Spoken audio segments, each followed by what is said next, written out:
two final questions. One kind of short one, and then one that you can elaborate on, and then we'll close this out. Um, in connection between China and what's going on in Russia, India and China are you know big rivals. They've been fighting many skirmishes, I guess you can say, without firearms up in the high peaks of the mountains and they're in the border regions. Yeah. But since the Ukraine war started, India has been importing a lot of oil and resources from Russia because it's beneficial to them. But the U.S. seems to have, and you can correct me if you think differently, seems to have made a miscalculation because India um, would have been a big potential ally in the fight against China. But it seems like India is pretty upset over the way they've been treated by the U.S. During the Ukraine war, trying to put pressure on them to stop buying oil from Russia. Do you agree with Yeah. that? Do you think there's a possibility that if a China war starts, India might set it out? Yeah, look, great question. So people often forget that certainly until a few years ago, and it might still be the case, but I just haven't checked. India was one of, if not the largest buyer of Russian military technology, right? And that goes way back into the Soviet Union, and then you start look at the Second World, which was traditionally the non-aligned movement, right? And sorry, the Third World, which was traditionally the non-aligned movement, and that they were really closely associated with the non-aligned movement, not really wanting to pick sides in the West Soviet conflict. So there are very deep ties there that people often forget.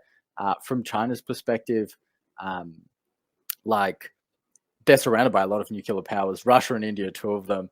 I'd be feeling very nervous if Russia and India started to get too cozy. But the reality is, there's just such fundamental economic drivers there that I think if you're sort of an economic rationalist, if you're a bit of a Machiavellian figure, you'd sort of think, why wouldn't you take cheaper oil and weapons and so on from Russia, right? The United States does seem to be mishandling its relations a little bit with the BRICS.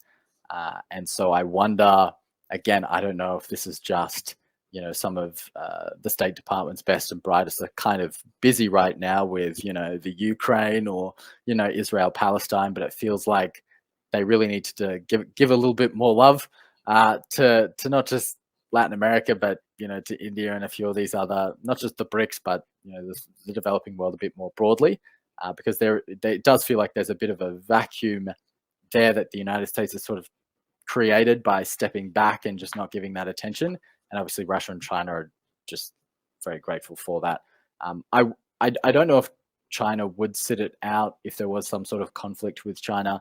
I think they would probably just be very potentially quite rational about it. That being said, they've got elections coming up. So it might be, Modi might be out, but we'll see. Yeah. All right. That answered.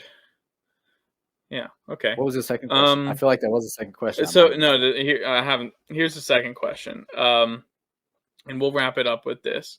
Do you think that China, the South China Sea, Taiwan, all of this will eventually come to war? Ooh, good question. Look, I think the reality is, look, the short answer is, if you know that question, you're a smarter man than me, right? What I do observe is that the Chinese government is somewhat brittle in that they used to have a natural turnover period of who the president was. Now Xi Jinping has sort of really locked himself in as the man ad infinitum. I think that creates a weakness in the Chinese government. I think if you look at some of the core stats that we've started to see, that the next generation of Chinese might actually be worse off, not better off than their parents for the first time. That's very significant. I think there's a lot of growing resentment because of a lot of really erratic policies, internal policies. So I actually think the internal stability within China is more significant than maybe we're giving it credit for. And I think if you look at, and again, I haven't checked the stats in the last 2 years, but there was certainly and I suspect it's still the case, that the amount of money the Chinese government is spending on internal security is significantly higher than it's spending on its military. And if you look at, where does the government perceive its risk? Look, just follow the money trail, and the money trail is they're looking internally, right? Despite all the stuff they're doing externally, there's still that understanding of that threat internally. I think a concerning thing for me has been to watch on the West's side a lot of foreign policy by press release. To give a really clear example of that, it was the recent Nagorno-Karabakh conflict, right? Which happened. I was in Georgia. It happened. I went to Armenia, and there was some work there in the geopolitical space that I was doing. There was an Australian delegation, right, that was sent to Nagorno-Karabakh. You can Google all of this. I knew essentially all the members of parliament that were there. I knew most of their staff, and I can guarantee you not one of them understood what was happening in the conflict. None of them spoke any of the languages that were relevant.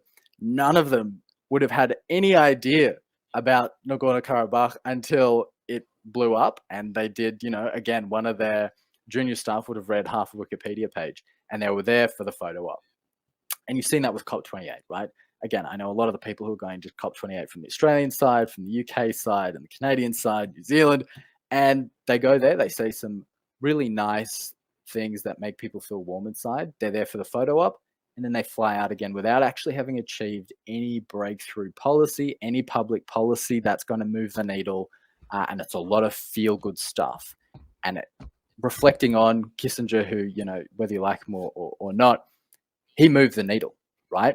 He was able to do things that were very concrete. And I'm not seeing our generation replace the great thinkers, the great doers, the great public policy thinkers again. And I think what we're seeing is a lot of people blindly sort of stumbling forward without actually having a deep understanding of Nagorno-Karabakh or the South China Sea or how do we solve climate change. And instead, it's a lot of media-driven policy, both foreign policy and public policy. So that is.